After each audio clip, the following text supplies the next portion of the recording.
Bismillahirrahmanirrahim. Assalamualaikum warahmatullahi wabarakatuh. Waalaikumsalam warahmatullahi wabarakatuh. Alhamdulillah rabbil alamin. Wassalatu wassalamu ala Rasulillah sayyidina Muhammad ibn Abdullah. Selamat pagi rekan-rekan sekalian yang saya hormati.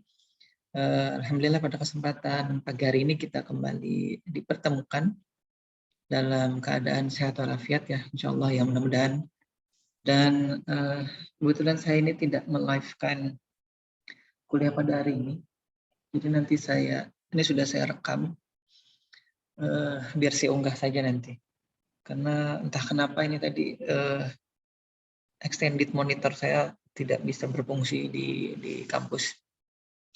Kadang memang seperti itu ya, entah refresh rate-nya laptop dengan si monitornya mungkin tidak connect. Sebenarnya sih itu kedetek di sistemnya bahwa ada monitor eksternal. Mungkin nanti kawan-kawan yang punya solusinya bisa sambil sharing ya. Baik, sambil menunggu rekan-rekan kita yang lain, kita sapa dulu ya kawan-kawan yang sudah hadir pada kesempatan pagi hari ini. Yang coba saya maximize dulu. Oke.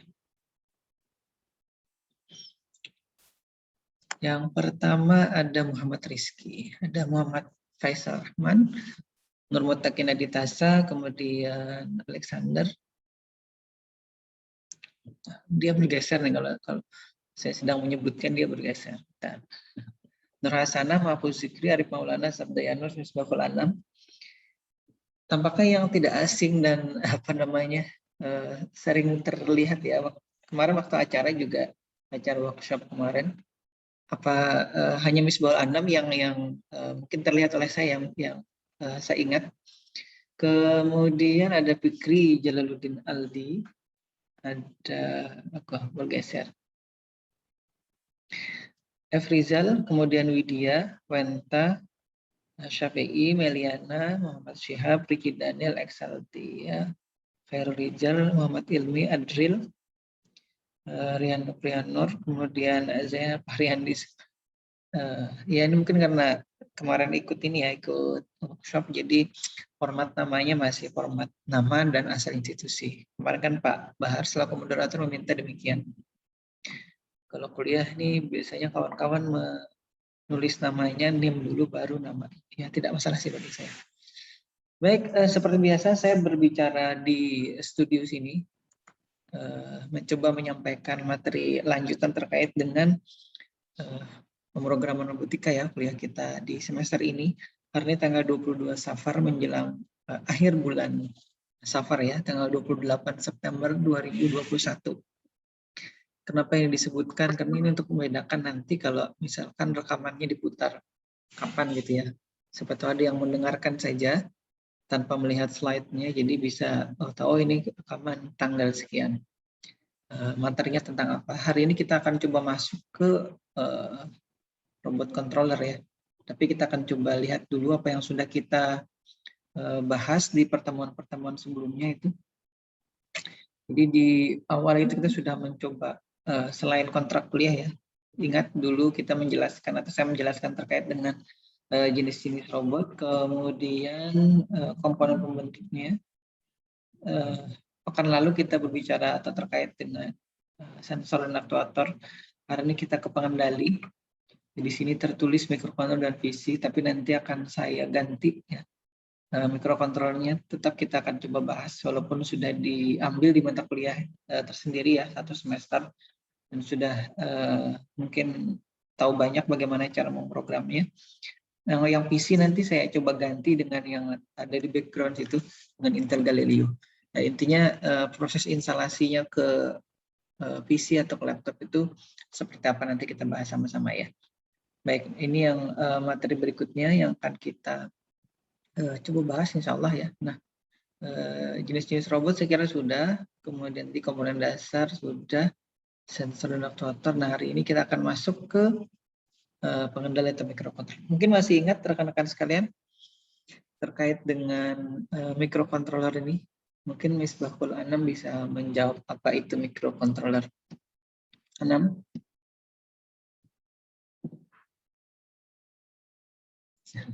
Baik, karena waktu saya cerita dulu ya, kan waktu mengisi presensi kemarin itu kan ada yang saya minta untuk isiannya ya, saran terkait dengan acara kemarin.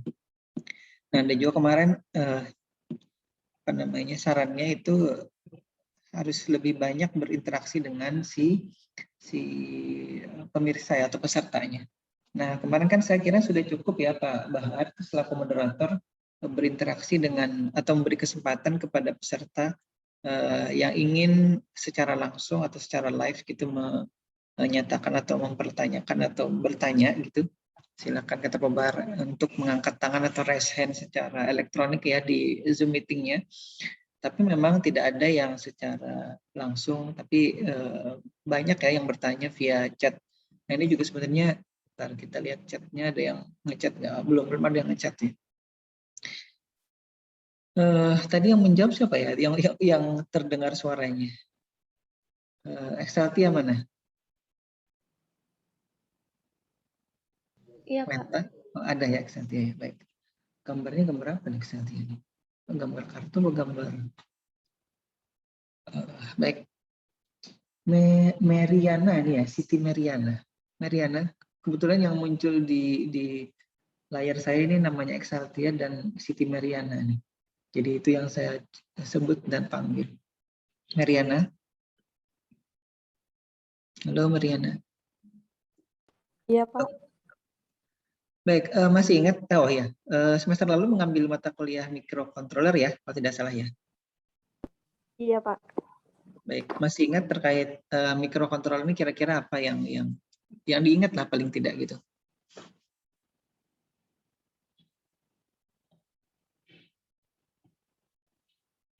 Gimana? Atau ada yang mau membantu atau mungkin apa saya ingat Pak yang terkait microcontroller. Tapi ya kalaupun tidak saya juga maklum karena memang banyak yang perlu diingat, yang perlu dikerjakan tugas segala macam. Nah, kita akan coba sambil diingat-ingat ya, kita sambil mengingat kembali terkait dengan apa itu microcontroller karena sebenarnya yang digunakan oleh orang-orang baik itu peneliti, praktisi ataupun para hobi yang terkait dengan robotika itu mayoritas gitu ya menggunakan microcontroller ini. Ya walaupun tadi sudah saya tulis juga di awal bahwa ada juga yang menggunakan PC seperti mungkin yang saya terakhir buat itu ya untuk keperluan penelitian di UGM itu saya menggunakan laptop. Kenapa? Karena waktu itu tidak bisa menggunakan microcontroller saja, tidak bisa menggunakan Raspberry saja, tidak bisa menggunakan si apa ini Intel Galileo saja karena ini tidak cukup kuat untuk mengolah video ya. Akhirnya memang robotnya dikendalikan oleh si PC atau laptopnya. Nah, itu yang kemarin atau dulu yang menjadi alasan kenapa saya menggunakan laptop. Padahal memang sudah saya buat menggunakan microcontroller. Jadi pada robot yang dibuat waktu itu, microcontrollernya sebagai second controller atau pengendali kedua gitu ya dari si robot yang saya buat.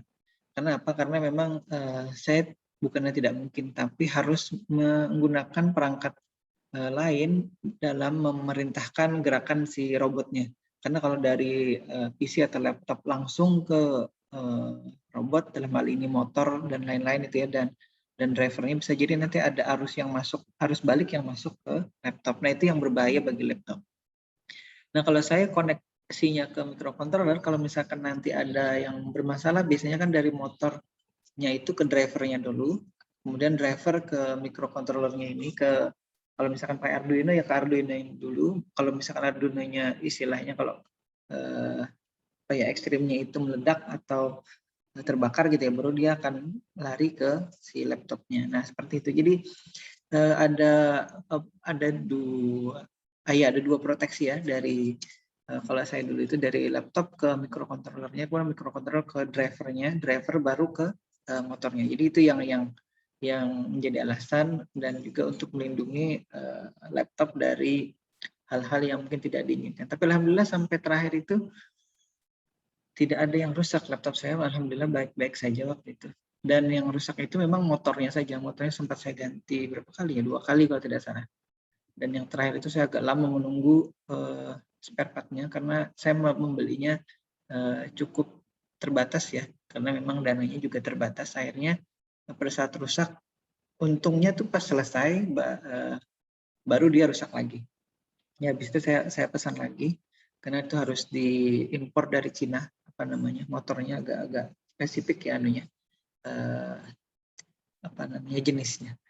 Baik, itu tadi pengantar kenapa orang menggunakan microcontroller, kenapa orang menggunakan laptop. Mungkin ada yang menggunakan SoC sekelasnya si Galileo ini juga ya.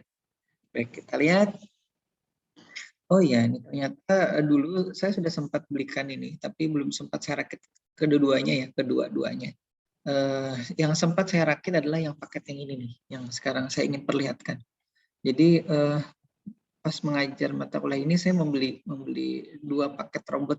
Satu yang rodanya 2 yang ini, roda 2 plus 1 roda bebasnya, ada satu lagi yang rodanya 4. Nah, itu yang saya mau rakit tapi belum sempat saya rakit. Sebenarnya sudah saya rakit tapi oleh anak saya diprotoli lagi, jadi dicopoti lagi semuanya. Tadi malam dia juga copoti lagi, jadi sudah saya rakit sebagian, kemudian dijadikan mainan, dicopoti lagi. Kemudian ada anak umur berapa ya, 3 tahun itu yang kalau saya melihat saya bermain terkait dengan ini robotika, dia juga ikut nimbrung gitu. Baik, ini adalah paket yang dulu saya beli atau sebelumnya sudah saya beli, dan sebenarnya ini untuk praktikum ya.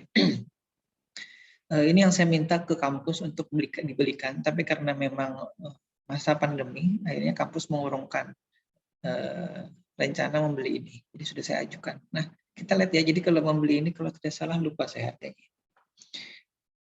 Mungkin sekitar 200-an ribu ya, 225 atau berapa. Nanti dilihat saja ya, saya lupa. Nanti dicarilah. Di sini kalau misalkan mungkin ada yang mau gitu ya, sekedar belajar merakit, nanti biar tidak hanya berkutat di teorinya saja, karena kalau hanya di teori, saya yakin tidak 100% bisa apa namanya, paham betul gitu ya. Tapi ada ya, kalaupun alhamdulillah kalau nanti ada yang betul-betul paham 100% dengan hanya belajar secara teori saja. Tapi kalau saya sih karena termasuk praktisi, jadi kalau hanya teori itu agak-agak kurang serak gitu. Jadi harus ya dari proses merakit, kemudian memprogram, kemudian uji coba sampai nanti selesai apa yang ingin dibuat gitu ya. Baik, kita lihat yang ada di paket ini. Yang pertama itu ada chassisnya dulu ya. Jadi chassisnya akrilik. Kalau di bahasa pasaran Banjarmasin kadang mereka menyebutnya bukan akrilik tapi mika kaca. Jadi kalau misalkan rekan-rekan sekalian itu beli dan ingin merancang sendiri ya, karena di Banjarmasin atau Banjarbaru saya kira itu sudah ada tempat untuk memotong akrilik ataupun bahan-bahan lain yang sejenis itu ya, ataupun triplek gitu, itu menggunakan laser. Jadi saya waktu membuat robot di penelitian di UGM terakhir itu saya merancang sendiri chassisnya ini. Nah kalau yang ini kan saya beli sudah jadi ya, ukurannya sekian dia sudah tentukan. Nah kenapa saya merancang sendiri waktu itu? Karena memang ukurannya yang spesifik, artinya saya perlu memuat laptop saya di atasnya. Jadi laptopnya saya ukur dulu ukurannya berapa, kemudian tebalnya berapa, tingginya berapa, kemudian robotnya harus lebar seberapa, rodanya posisinya di mana, kemudian penyangga motornya ada di posisi mana, seperti itu ya. Termasuk kontrolernya tadi si microcontroller, ada driver, ada apa namanya, ISC ya, ada electronic speed control. Mungkin kalau yang main RC ini tahu ISC ya, electronic speed control itu ada ISC, ada nanti UBEC-nya. UBEC itu regulator tegangan dari baterai ke sebelum ke microcontroller itu kan dia perlu regulator dulu. Jadi gini, kalau misalkan kita pakai baterai, ada yang main-mainan RC? Halo? Pak Hari? Mungkin ada yang punya mobil-mobilan, ada yang punya helikopter atau pesawat atau drone. Itu Tamiya kan Pak? Ya boleh sejenis Tamiya ya. Kalau Tamiya pakai baterainya kan baterai ini ya, baterai A2 itu ya, AA itu ya. Ada enggak yang punya mainan mungkin remote control, mobil remote control yang ada baterai liponya misalkan atau baterai NIMH-nya? Ada tidak? Khairul Rijal punya, tapi Tamiya ya, yang pernah main Tamiya ya? Ada Pak, Tamiya aja Pak. Tamiya aja ya. Yang lain belum ya? Kalau misalkan RC yang ada baterai liponya gitu, ini saya kebetulan tidak ada gambar baterai liponya ini. Yang tertera di sini nanti itu coba ya kita lihat nanti ya. Itu adalah tempat baterai untuk tipe AA ya. A2 biasanya orang-orang di warungan itu menyebutnya A2 katanya. A2, A3. Kalau yang tertulis di fisiknya itu A ya. Baik, nanti kita lihat ya. Jadi tadi saya bercerita tentang si U-Back ya. U-Back itu saya punya dulu yang untuk apa namanya ya. Jadi tegangan baterainya itu sekitar 14 volt, kemudian diturunkan menjadi 12. Nah, itu si U-Back itu yang tukang turunkan tegangannya ya, atau regulator atau penstabil tegangan. Karena ada perangkat di robot itu yang perlu tegangan 12. Kemudian motornya terutama ya. Kemudian diturunkan lagi ke 6 volt dan 5 volt itu untuk keperluan microcontrollernya. Dan juga drivernya ini nanti saya lihat di situ ada driver contoh ya. Walaupun saya bukan menggunakan driver yang ini untuk keperluan penelitian. Ini yang saya beli khusus untuk mata kuliah ini ya. Untuk saya perlihatkan bagaimana merakit dan lain-lain dan memprogramnya. Nah, kemudian kita lanjut ya. Di paketnya ini juga ada bracket motor. Jadi kalau misalkan kita ingin memasang si motor ini ke chassis ini ya, itu perlu bracket atau perlu apa ya, penyangga, pengunci, atau ya penyangga lah istilah saya. Jadi kalau misalnya ada yang punya TV terus punya TV LCD ya, bukan TV tabung ya, TV LCD atau TV LED gitu ya, atau TV yang AMOLED. Nah itu biasanya kan ada yang beli lagi yang memungkinkan TV itu biar bisa nempel di tembok. Itu kan ada bracketnya namanya. Ya kurang lebih seperti itu ya, untuk nangkring, untuk nempel, untuk digantung. Nah kalau di sini juga namanya bracket, motor bracket ya. Termasuk di sini ada piringan encodernya. Jadi kalau misalkan mau diteruskan ya, tapi harus ada sensor putaran motornya nanti untuk bisa menggunakan. Tapi piringan encodernya sudah disertakan di sini. Dicari tahu saja ya apa itu encoder ya. Saya tidak menjelaskan dulu di sini. Kemudian ada roda atau ban sini.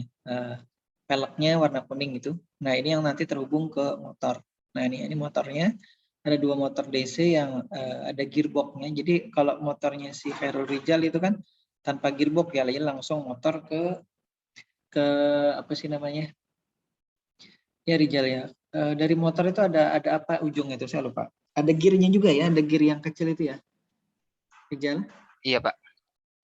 Ada gear kecil, kemudian nanti ada transfer gearnya yang lain baru ke roda ya, tidak langsung ya dari motor ke roda biasanya. Seingat saya sih itu sih Tamiya itu. Dulu saya juga waktu umur berapa itu mungkin SD ya itu yang juga punya Tamiya. Dan sekarang kalau suruh ngerakit Tamiya itu saya bingung. Ini karena apa? Karena selain komponennya kecil adalah mata saya sudah tidak terlalu jelas lagi melihat spare part yang kecil, sehingga ya memang bukan zamannya untuk bermain Tamiya lagi. Baik, itu jadi ini sama mirip seperti kalau tadi si Tamiya-nya Rijal itu kan dari motornya ada gearnya, kemudian nanti ada transfer gear yang lain sehingga dari putaran yang cukup kencang dari motor itu bisa ditransfer ke roda. Dan juga untuk mengurangi menambah torsi tapi juga mengurangi putarannya ya. Coba aja diperhatikan nanti kalau si apa sih namanya Rijal itu pakai motor yang sudah termodifikasi RPM-nya itu ya. Biasanya ada tuh yang kencang banget, tapi pada saat nanti dipasang di Tamiya-nya itu kan putarannya tidak sekencang itu, karena ada transfer gear-nya dari gear yang kecil ke gear yang besar gitu, kemudian nanti ke roda. Nah seperti itu ya. Tapi torsinya jadi besar. Kemudian apa lagi nih? Oh iya, ini untuk motor servo. Jadi dia juga menyertakan kalau nanti kita menggunakan motor servo untuk keperluan kamera ya. Tapi di dalam paket ini kameranya tidak disertakan, hanya bracket atau penyangga untuk motor servonya saja. Nah itu ya, fan tilt itu maksudnya yang secara ini ya, secara horizontal, kemudian secara vertikal bisa digerakkan itunya. Jadi ada dua bracket yang terkait untuk motor servonya, itu ada dua motor bisa dipasang di situ. Tapi di sini tidak disertakan kameranya. Yang ada hanya motor servonya tadi. Ini. Mungkin di sebelah ini ya, digeser ya. Dari paket yang sama ya tadi, tapi saya nah ini gambarnya digeser. Ada roda bebas, jadi roda untuk yang terhubung ke motor ya. Kalau ini roda bebas yang tidak terhubung ke motor, dia hanya penyangga saja. Kemudian ini ada sensor ultrasonic SR04HC, saya lupa serinya. Ada 0404-nya. Kemudian ini sensor shield. Jadi kalau misalkan nanti kita memasangkan sensor itu di sini, itu kita bisa menggunakan sensor shield ini ya. Jadi dipasang nah ini di Arduino Uno R3 yang CH340. Ini sebenarnya versi yang non original ya. Kalau yang original kalau tidak salah warna PCB ini warnanya hijau. Harganya sekitar 300-an ribu. Tapi kalau yang ini mungkin sekitar 45 ribu lah, 50 ribu lah paling mahal. Ya, jadi ini versi yang non original. Tapi ya sudah lumayan lah untuk kita belajar atau untuk pemula yang ingin merakit motor. Nah ini yang saya tadi menyinggung tentang driver motor. Jadi saya katakan di robot saya dulu itu ada dari PC atau dari laptop, kemudian ke microcontroller si Arduino. Saya dulu pakai Arduino Mega. Ada juga saya pakai Arduino Nano ya. Arduino Nano ini. Ini Arduino Nano ya. Nah, bentuknya kecil sebenarnya. Mungkin sejempol saya ini. Waktu sebelum juga sudah sempat saya perlihatkan. Arduino Nano kabelnya ini, kabel USB-nya dari laptop ke sini ya untuk diprogram. Nah itu driver motor. Kemudian motor servo tadi, walaupun dia menyertakan bracketnya ada untuk dua motor servo, tapi motor servonya yang disertakan hanya satu. Nah ini kabel USB untuk memprogramnya. Kemudian ini baterai box 4 kali, oh ya bukan AA tadi tipenya, ini triple A. Jadi kalau baterai ini juga kawan-kawan harus tahu ya, baterai AA atau triple A itu biasanya kan tegangannya hanya 1,5 volt. Kemudian kalau dikali 4 artinya 6 volt. Kenapa 6 volt? Karena memang motornya ini 6 volt di sini. Tadi kan sudah disebutkan di slide sebelumnya ya, motornya itu motor 6 volt. Kemudian bagaimana nanti itu bisa dihubungkan juga ke Arduino, karena biasanya Arduino itu punya regulator di dalamnya. Regulator itu penstabil tegangan ya. Jadi kalau kita masukkan atau kita hubungkan dia baterainya 4 kali 1,5 sama dengan 6 volt, maka nanti dia akan turunkan menjadi 5 volt di sini. Jadi di sini ada regulatornya di Arduino board-nya ya. Nah, kira-kira itu. Mungkin ada yang mau ditanyakan dulu atau didiskusikan dulu. Atau Khairul Rijal, Pak, itu komponen apa? Mungkin ada yang kelewat saya menjelaskannya. Pak. Ya, silakan Khairul Rijal. Saya kan ada mobil mainan tuh, Pak, yang pakai remote. Terus remote tuh pakai antena kan, Pak. Itu apakah pakai microcontroller, Pak? Bisa jadi ya, saya memang tidak tahu persis. Biasanya sih ya, microcontroller di dalamnya ada. Kalau semakin jauh semakin nggak bisa gerak gitu. Ya, dia kan ada keterbatasan ini ya antara si remote controllernya dengan si mobil-mobilannya ya kan. Itu di situ ada kalau di istilah ini ya, istilah elektronika itu kan ada TX, ada RX. TX itu yang pengirim, itu ada di remote controllernya yang kita bisa ada antenanya ya. Kita bisa perintahkan itu maju, mundur, belok kanan, belok kiri ya kan, seperti itu ya. Kalau di robotnya, di mobil-mobilannya itu ada RX-nya, receiver-nya. Nah itu di situ selain tadi si Rijal betul mungkin ya di situ ada microcontroller, tapi kita tidak bisa tahu persis spesifikasi atau seri microcontrollernya, dan bisa jadi bukan seri Atmel ya, itu biasanya diproduksi khusus untuk keperluan itu saja. Jadi di program tidak bisa kita program ulang karena memang sudah disetting khusus satu program itu. Jadi dia punya mikrokontrolernya mungkin di dalam situ ya, atau kemudian dia punya juga apa sih namanya, wireless communication device ya, atau perangkat untuk komunikasi nirkabelnya atau tanpa kabelnya. Biasanya dia menggunakan frekuensi RF beberapa megahertz. Kadang-kadang kalau pas kita beli itu di boxnya tertulis sekian megahertz gitu. Ada yang 24, mungkin ada yang berapa mega. Itu yang biasanya kalau yang pabrikan-pabrikan bagus ya, itu biasanya setiap produk itu dibedakan ininya, frekuensinya. Mungkin hanya beberapa kilohertz yang dibedakan, sehingga kalau misalkan Khairul Rijal mengendalikan atau memainkan mobil-mobilannya, itu nanti si Ibrahim Sabirin mungkin tidak bisa ikut dengan barang yang sama karena frekuensinya berbeda. Tapi kalau misalkan dia kualitasnya standar gitu ya, biasanya dia produksi massal. Jadi frekuensinya sama semua produk yang diproduksi itu. Jadi kalau misalkan Khairul Rijal mengendalikan sambil main, itu bisa jadi nanti yang jalan itu robot mobil-mobilannya si Sabirin gitu. Gitu ya Rijal ya. Bisa jadi iya ada mikrokontrolernya di dalamnya. Jadi kalau tadi kenapa jauh ya? Kalau robot yang dikendalikan oleh IoT ada nggak, Pak? Robot ada. Saya sempat sampaikan ya dulu ya di channel saya yang Budi Rahmani itu ada kalau tidak salah dulu seminar di April yang terkait dengan robot IoT ya.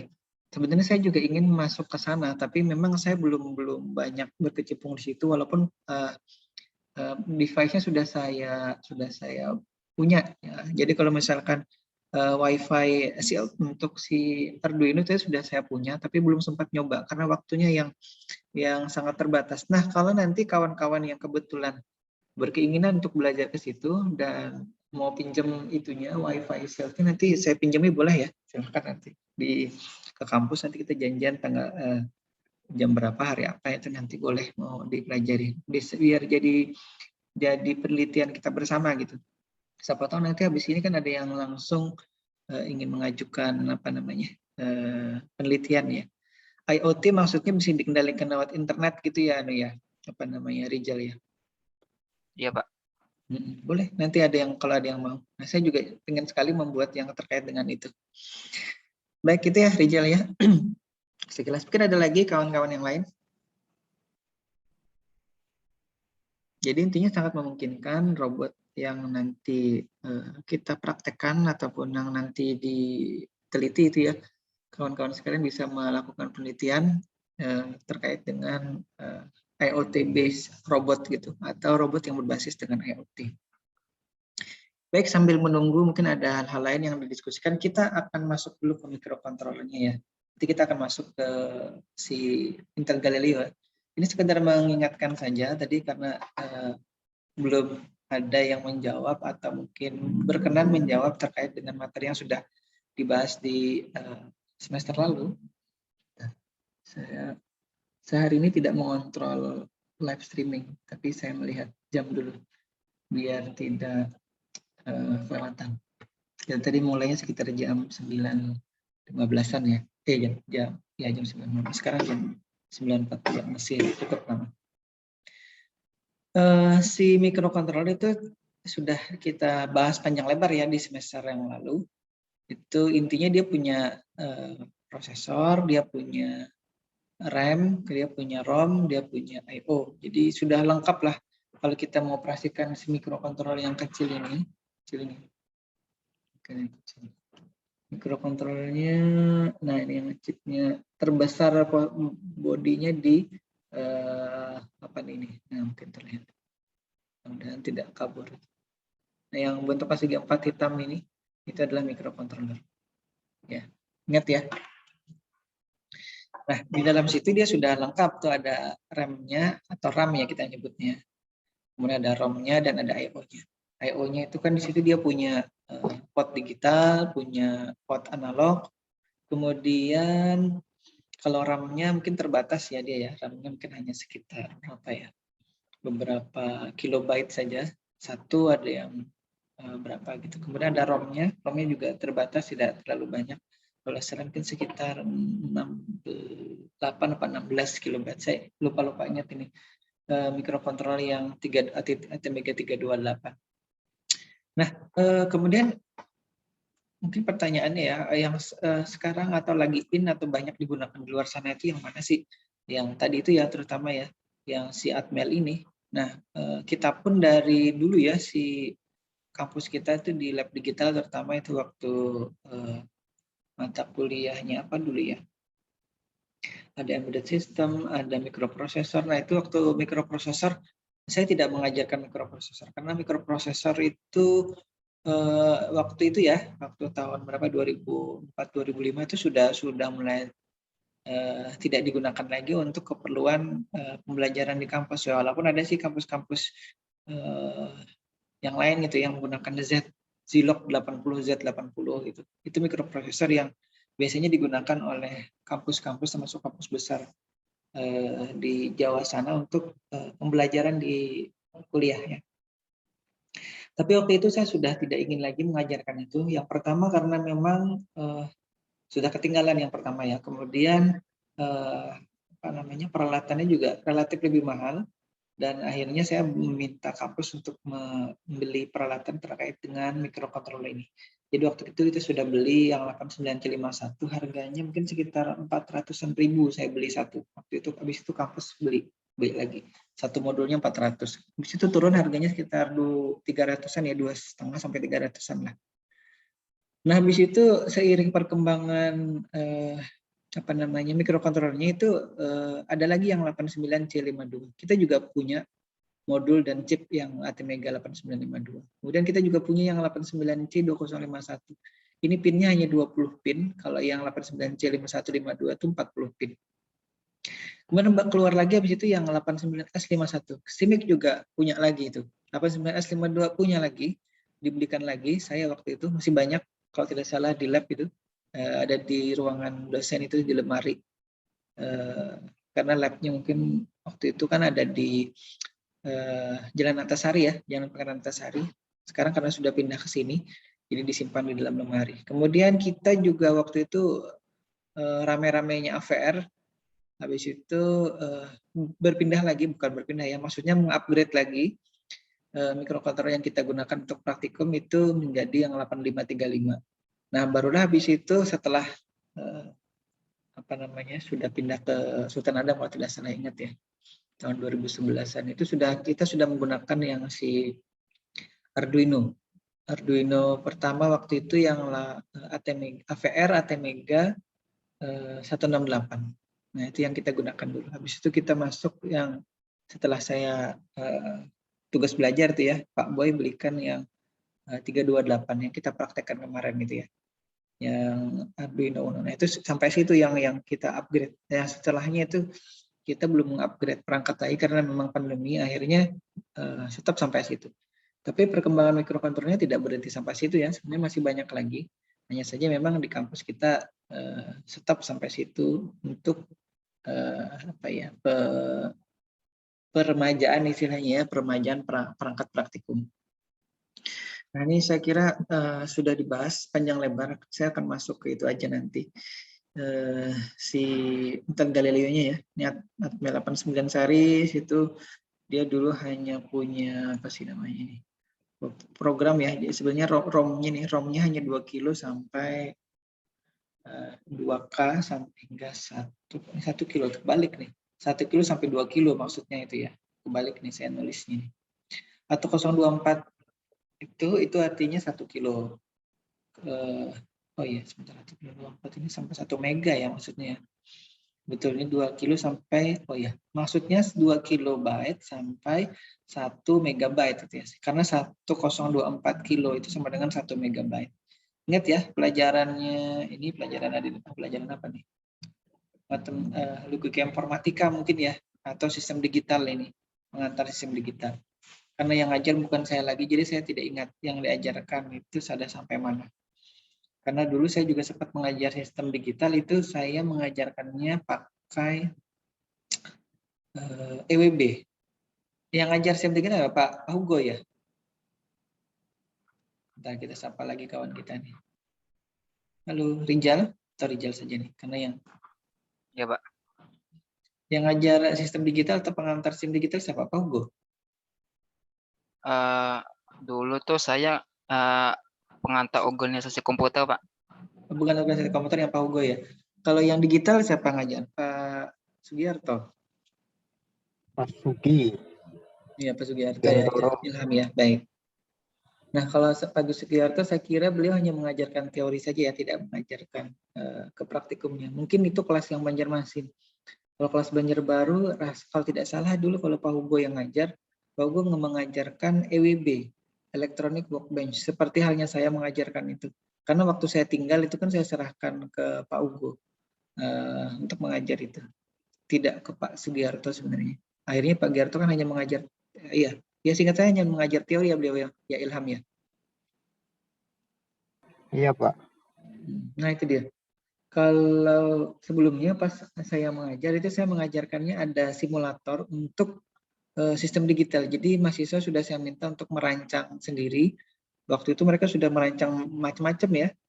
Ada yang merancang. Jadi misalkan penugasannya ada yang merancang lampu lalu lintas. Jadi mereka saya minta untuk mengamati perempatan atau pertigaan mana. Kemudian nanti dari situ kan mereka tahu, oh posisinya dari apakah searah jarum jam untuk penyalaan penyalaan lampu traffic light-nya ya, lampu lalu lintasnya, apakah berlawanan jarum jam, apakah ada khusus ya, jadi misalkan tidak boleh yang dari utara ke selatan, tidak boleh belok ke timur misalkan, dan sebaliknya yang dari selatan ke utara tidak boleh belok ke barat misalkan itu kan spesifik ya, khusus anunya. Nah itu mereka dulu bisa ngerancang itu lampu lalu lintas menggunakan namanya EWB, Electronic Workbench. Saya kira itu masih powerful ya untuk dasar perancangan sistem digital. Nah sebenarnya kalau dengan microcontroller itu jauh lebih mudah ya memprogramnya, karena dulu itu seperti saya sempat bercerita tentang FPGA itu ya kemarin ya, FPGA. Nah itu kan FPGA kan kita memprogram gerbang-gerbang dasar logika itu, jadi ada gerbang AND, OR, kemudian ada XOR, XNOR. Nah itu diprogram. Kalau sistem digital yang saya ajarkan dulu itu menggunakan EWB itu, jadi simulatornya menggunakan itu.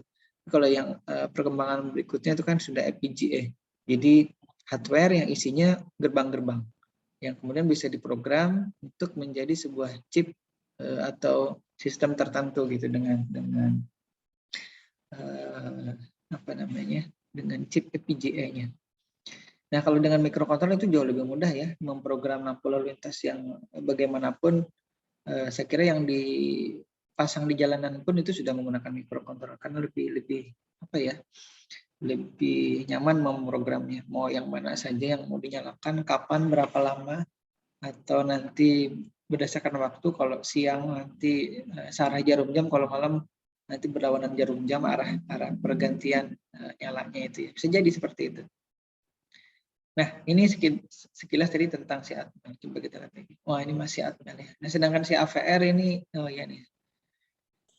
Dia diproduksi kalau si Atmel ini ya, Atmel ATmega 8535 yang kita punya itu kita mulai menggunakannya kalau tidak salah sekitar tahun 2007 atau 2008. Jadi tidak persis di tahun awal dia diproduksi, tapi setahun 2 tahun setelahnya baru kita ini kan. Artinya kita, karena memang kita tidak bisa langsung plek tahun itu keluar langsung menggunakan gitu ya. Enggak. Jadi tunggu dulu, di pasaran sudah tidak terlalu tinggi lagi harganya, sudah banyak beredar gitu ya. Jadi relatif lebih murah waktu itu kalau sudah lebih dari setahun ininya. Nah, di tahun 2020 nih ya, ini saya belum ngecek di tahun 2021, nanti dicek saja. Ini tadi si Khairul Rizal, Khairul aja ya, Arul aja ya, bertanya tentang tadi si IoT based robot ya. Nah ternyata kalau misalkan dicek di YouTube gitu ya, di Google ya, apa si microcontroller yang terbaik untuk IoT itu sementara ini yang berada bukan sementara ini, yang di tahun 2020 saya belum sempat ngecek, ini yang berikutnya itu adalah si Arduino Uno yang kita gunakan itu ya. Cara dia ngecek. Oh ya, ini ada yang keluar katanya ikut vaksinasi, silakan.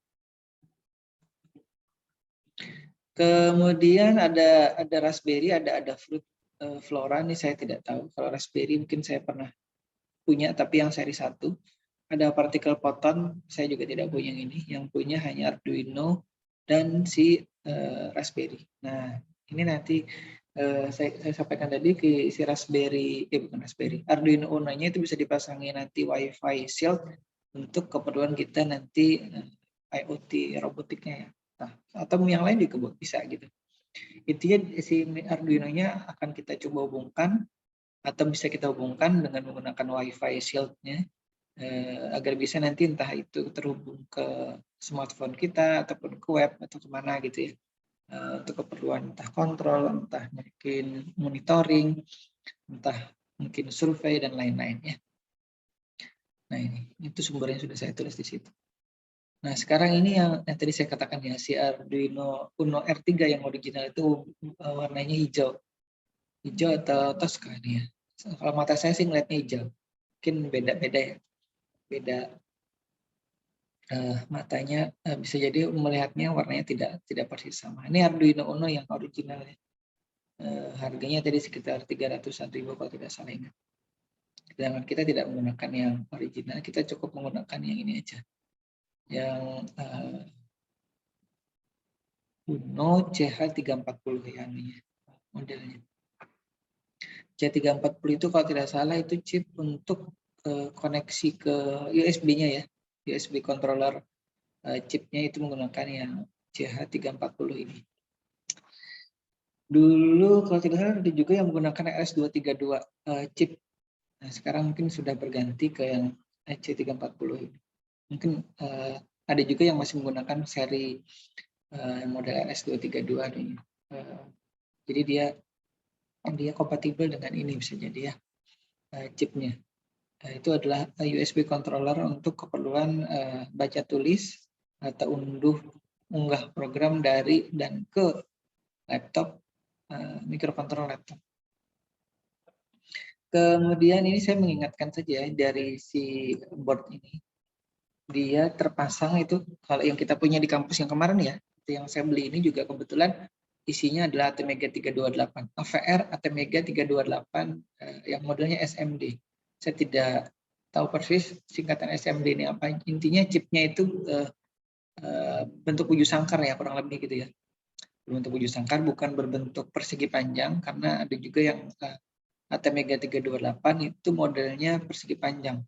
Itu saya lupa apa namanya, menyebutnya bukan SMD, lupa saya menyebutnya. Nanti dicari tahu ya. Kalau yang chip ATmega 328 tapi modelnya persegi panjang itu disebutnya di pasaran apa. Nah kalau di sini di model yang di Arduino Uno ini itu modelnya model SMD atau model bujur sangkar. Iya, bujur sangkar ya. Kemudian tegangan input atau masukan ini antara 7 sampai 12 volt. Nah, kalau misalkan yang tadi menggunakan 6 volt itu sebenarnya sudah bisa juga beroperasi karena juga dia akan diturunkan tegangannya dari 6 ke 5 volt. Nah, kalau yang menggunakan 7 sampai 12 ini juga menggunakan adaptor, misalkan adaptor seperti ini ya. Ini saya bawa adaptornya, ntar saya perlihatkan. Lihat enggak ya? Ini adaptor 12 volt. Nah, ini yang dimaksud tadi yang diterus di situ ya 7 sampai 12 volt. Ini adaptornya. Adaptor. Ini sebenarnya adaptor untuk Intel Galileo ya. Dia konektornya konektor 3 seperti ini konektor Amerika ya. Atau Eropa nih. Ya, sebenarnya di konektornya macam-macam, bisa dipasang nih. Nanti saya cerita lagi. Ini si depannya ini bisa dicabut pasang. Kan terpisah. Jadi dia ini macam-macam konektornya. Cuman konektor yang untuk kita di Indonesia itu yang tidak disertakan di paketnya. Dia kebanyakan yang ini. Akhirnya saya harus menggunakan apa namanya converter tadi ya. Untuk ini bisa digunakan. Nah ini saya harus menggunakan ini untuk bisa ditancapkan di colokan rata-rata yang ada di rumah kita. Sudah cukup kokoh nih. Karena sudah ada penyangganya juga. Baik, itu tadi adaptornya. Kemudian ini dia punya 14 pin. Dari 14 itu dia juga sebetulnya menyediakan 6 diantaranya itu untuk PWM. Output PWM itu full switch modulation, biasanya keperluannya untuk keperluan pengendalian motor ya, mau cepat mau lambat itu dengan PWM signalnya tadi. Baik, sambil saya menjelaskan mungkin kalau ada yang mau ditanyakan diinterupsi saja ya. Khairul mungkin ada, Pak kurang jelas di ini di bagian mana ya, itu di poin mana, silakan ya. Tadi analog pinnya tadi 14 plus 6 berarti dia punya 20 pin I/O ya paling tidak. Kemudian flash memorinya, jadi tidak menggunakan memori biasa, dia sudah menggunakan flash memori. Karena kita bisa langsung program dari komputer atau dari laptop ke Arduino-nya. Nah, itu 32 kilo ya, sudah cukup besar. Kalau tadi yang ATmega 89C itu kan hanya sekitar 2 kilobyte ya, sudah jauh nih berapa kali lipatnya, 16 kali lipat lebih banyak ya. Padahal ukuran chipnya jauh lebih kecil ini daripada si ATmega 89C5152 gitu. Nah, ini setengah kilonya katanya digunakan untuk bootloader. Nah, jadi kemudian RAM-nya menggunakan static RAM ya, 2 kilobyte ini. Kemudian EEPROM-nya dia 1 kilobyte. Kemudian lagi dia punya clock speed-nya 16 MHz. Ada nanti yang sampai 24 MHz ya. Ini kebetulan 16 MHz. Sudah lumayan sih. Baik, sampai sini ada lagi. Mungkin Maulana Syarif Hidayat ya. Pak, untuk absensi ini Pak di link belum dibuka Kak Pak? Oh presentasi, oh iya kayaknya belum ya. Nanti saya buka ya, mohon maaf ya. Ya Ilham. Nah mohon ditunggu ya. Oke. Baik, ada lagi? Ya presensi bisa jadi saya lupa mau buka ya. Nanti mudah-mudahan. Terima kasih sudah diingatkan ya. Ada lagi mungkin? Sekarang jam 10 ya. Jam 10.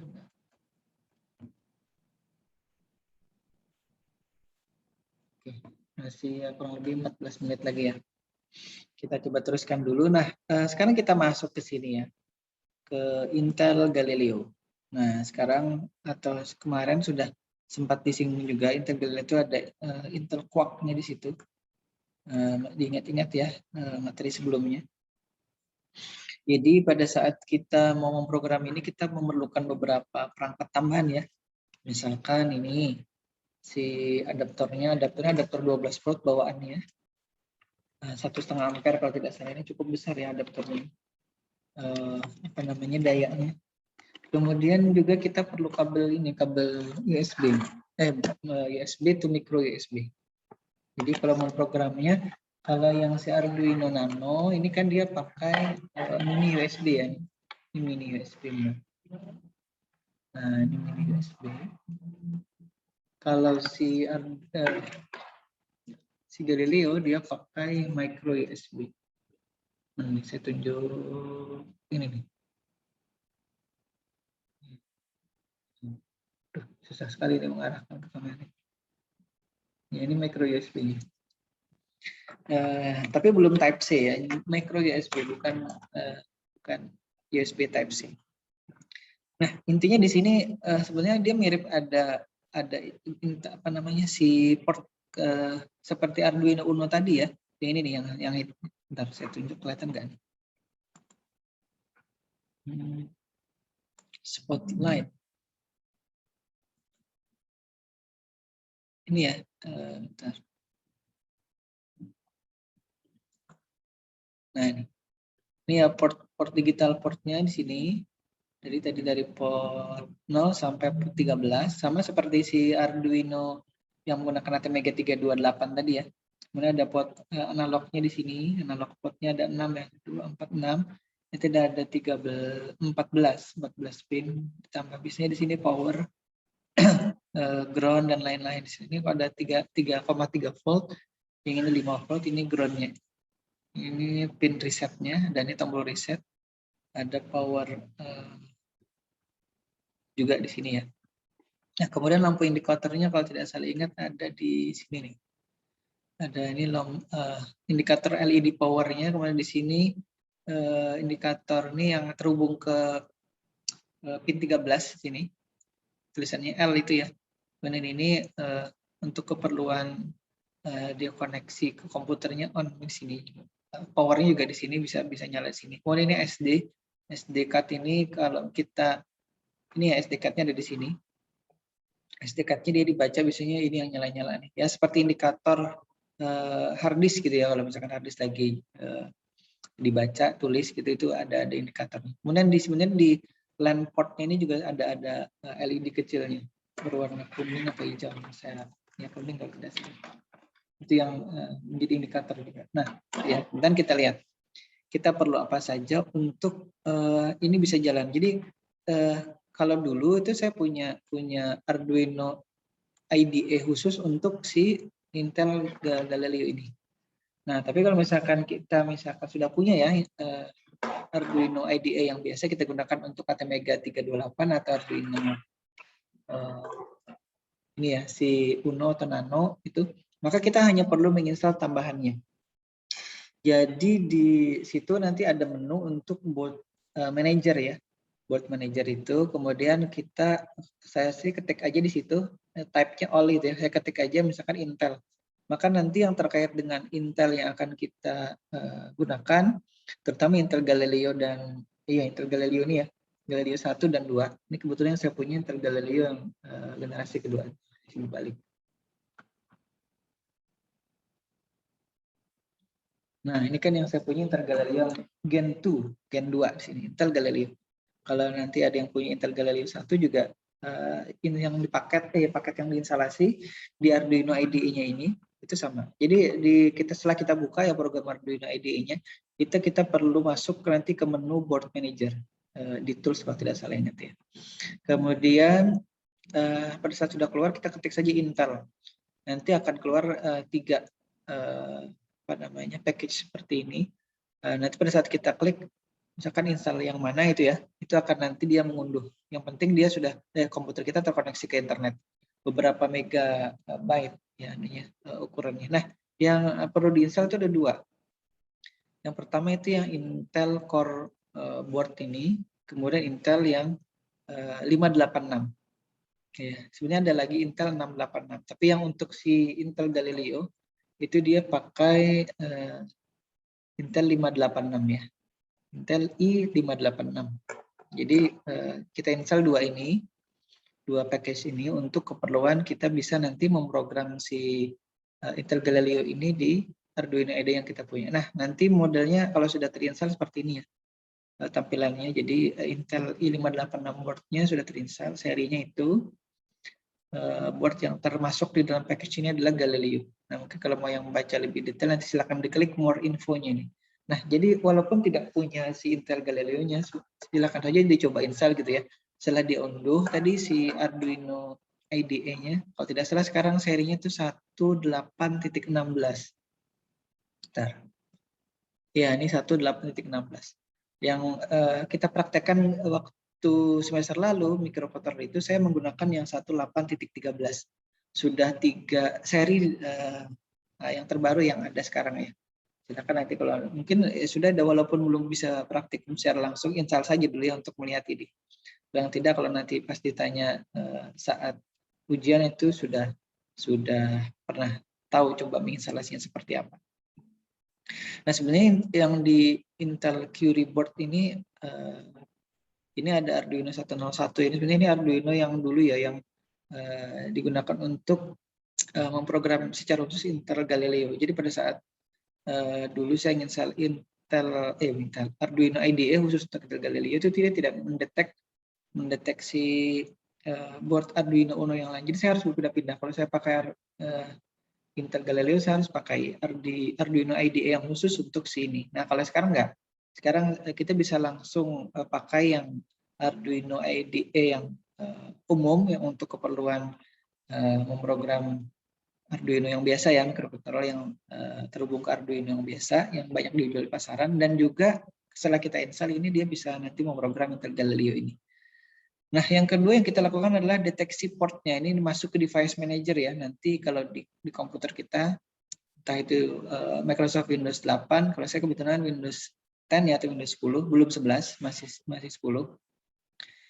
Saya masuk ketik saja di search-nya situ, device manager, nanti akan muncul seperti ini. Ada nanti muncul port gitu ya. Nah, karena si Intel Galileo ini agak-agak rewel ya, dia tidak bisa terhubung ke, itu dia saya bawa kabel yang ini, kabel yang biasa nih, mungkin kabelnya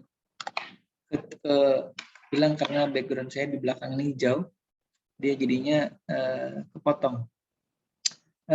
Kalau tidak original kabel USB micro USB-nya itu tidak bisa detect ke sini nanti, atau di port ini tidak kedetek. Dia harus yang original. Jadi kalau misalkan bawaan smartphone itu biasanya kan yang original kan. Kalau sudah beli di luaran yang harganya lebih murah itu biasanya tidak original lagi. Dia hanya bisa untuk ngecas tapi tidak bisa untuk jalur data. Nah, kalau kabel yang original itu nanti munculnya seperti ini. Nanti ada USB serial device code, tapi tidak sampai situ. Karena apa? Karena itu belum bisa memprogram si Intel Galileo-nya. Jadi kita harus update lagi si firmware-nya atau device driver-nya ini terkait dengan USB serial device yang terdeteksi di sini ya, di COM4, COM4 ya, bukan COM4 ledok ya, ini COM4. Nah, caranya di sini pada saat kita colok gitu ya, nanti karena di SD card-nya ini ya, dia sudah terinstall sebenarnya si ininya, si drivernya. Jadi pada saat dulu saya lakukan instalasi Linux-nya, ternyata dia juga mengincludekan driver untuk USB-nya ini. Jadi pada saat saya, ada tampilannya nggak nih? Nah, ini dia. Nah, pada saat saya pasangkan atau hubungkan dia ke micro USB-nya tadi ya, ke sini ke Arduino. Jadi dia tekniknya dihubungkan powernya dulu, adapter yang tadi, adapter yang ini. Ya, kan ada ininya, ada konektor ini, konektor seperti charger laptop dia ditancapkan dulu ke sini. Jadi dia sudah dapat power, baru USB-nya nomor 2. Jadi tidak boleh USB dulu baru powernya, tapi harus power dulu baru ke USB-nya. Nah, kalau sudah ditancap dan kabelnya original, maka nanti yang muncul seperti ini di Windows Explorer kita. Ada IoT _Galileo 2 di sini. Nah, ada WinDriver itu isinya nanti ini. Isinya adalah IoT DevKit serial. Nah, ini yang nanti kita gunakan untuk tadi instalasi ini ya. Nah, ini tinggal diklik kanan, kemudian update driver munculnya seperti ini. Nah, jadi ada pilihan install apa tidak install itu ya. Nah, ini Intel Corporation Port. Jadi dia khusus untuk nanti mendeteksi portnya si Intel Galileo ini ya. Nah, dengan kita mengarahkannya ke folder ini yang WinDriver, dia kan pada saat kita update driver tadi minta posisi drivernya ada di mana. Kita arahkan saja ke situ ya, ke folder tadi yang ada terdeteksi di Windows Explorer-nya. Nah, kalau sudah nanti diinstalasi dan dia berhasil, proses instalasinya akan muncul seperti ini. Intel IoT Development Kit Serial. Nah, ini artinya si Intel Galileo kita sudah terdeteksi. Coba kita lihat. Nah, ini ya. Port COM-nya tadi, kalau tadi kan isinya hanya mana tadi ya? Saya balik dulu, mohon maaf. Nah, isinya kan USB serial device, tapi tidak jelas device-nya apa. COM-nya benar di COM 4 atau port serial yang nomor 4 gitu ya.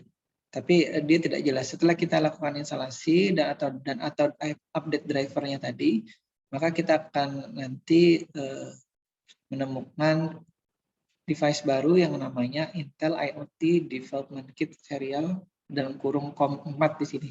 Nah, jadi masing-masing laptop bisa jadi berbeda ya nanti ya, kedeteksi COM-nya bisa jadi COM 5, COM 6, atau COM 10, atau COM berapa, tergantung sudah berapa banyak perangkat yang terhubung atau diregistrasikan di komputer atau laptop kita. Kalau tidak salah maksimal satu USB port itu kan ada 255-an kalau tidak salah. Jadi kalau misalkan ada 2 port USB berarti bisa meregistrasi hampir 500, kurang lebih 500-an ya device. Jadi misalkan ada Arduino Uno punya 10 gitu ya. Nah, biasanya kalau saya praktikum dulu ya di kampus itu kan perangkat ininya kan banyak tuh. Kadang-kadang pada saat saya pakai itu ada yang nomor 1, ada yang nomor berapa, nanti COM-nya ini juga beda-beda. Jadi harus dilihat dia terhubung ke mana. Nah, setelah instalasinya berhasil, itu nanti di Arduino IDE tadi ini seri 1.8.16, saya downloadnya dari Windows Store ini. Ini sudah kita bisa setting boardnya Intel Galileo Gen 2. Dia pilihannya hanya 2, Intel Galileo Gen 1 atau Gen 1, Gen 2. Untuk yang tadi kita sudah install package-nya ya, atau paket Intelnya tadi. Kemudian portnya sudah terdetek di sini, COM4. Nah, kalau tadi instalasinya belum berhasil, itu nanti COM-nya juga akan, ini kebalik nih. Nah, Arduino, tadi kan awalnya Arduino Uno, karena tadi kita sudah install yang model Arduino i586 atau i586 board. Di situ ada Intel Galileo saja tanpa ada Gen 1-nya. Bawahnya lagi ada Intel Galileo Gen 2. Nah, ini munculnya seperti ini nanti. Nah, kalau yang tadi yang Arduino Uno itu di Arduino OVR board yang ini munculnya. Dia sudah kelopokkan. Kalau kita hanya punya atau belum menginstalasi tadi yang Arduino untuk Intel Galileo, maka yang muncul hanya tadi Arduino Uno, Nano, Decimila, Milano, dan lain-lain itu yang banyak. Nah, kalau misalkan ini tadi sudah saya kemarin sudah saya rekamkan ini. Kita lihat ya rekaman ini kalau di program.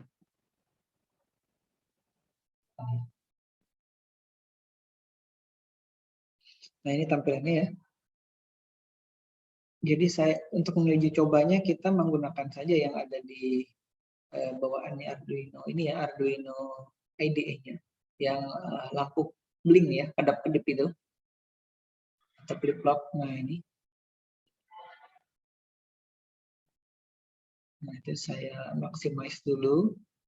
Kemudian kita akan lakukan proses unggah atau upload programnya ke sini ya, ke Arduino-nya, ke Arduino, ke Intel Galileo-nya. Nah, Intel Galileo-nya sudah terhubung ke komputer saya. Ada nyala-nyala warna hijau itu ya. Itu lampu indikatornya.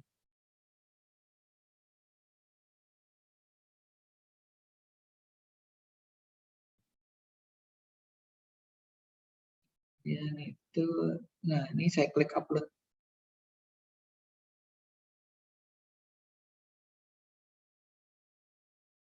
Compiling. Nah, sudah selesai transfer komplit. Ini waktunya sudah habis ya. Nah, itu ya kira-kira ya. Nah, blinknya sudah nyala, kedap-kedipnya. Nah, kira itu karena waktu kita sudah habis. Oh ya, ini ada tugas untuk karena saya tidak bisa memperlihatkan proses merakitnya itu secara langsung di sini terlalu lama. Nanti saya sudah rekamkan. Silakan tolong dilihat di situ ya, ada alamatnya. Nanti saya berikan di grup saja ya biar bisa lebih jelas nanti seperti apa perintahnya. Baik. Ada pertanyaan dulu sampai sini? Nanti presensinya saya coba buka setelah ini insya Allah ya. Kalau tidak ada saya cukupkan dulu karena waktunya sudah lewat. Nanti ada yang protes dosen lain ya, kasihan. Habis ini ada yang mengajar. Saya cukupkan dulu. Terima kasih sudah hadir, sudah memperhatikan pada kesempatan hari ini. Mudah-mudahan bermanfaat. Mudah-mudahan panjang umur, sehat walafiat. Pekan depan kita bisa bertemu lagi. Mohon maaf kalau ada kata-kata yang salah. Dan saya akhiri dengan ucapan wabillahi taufiq wal hidayah. Assalamualaikum warahmatullahi wabarakatuh. Waalaikumsalam warahmatullahi wabarakatuh. Terima kasih Bapak. Terima kasih, Pak. Terima kasih, Pak.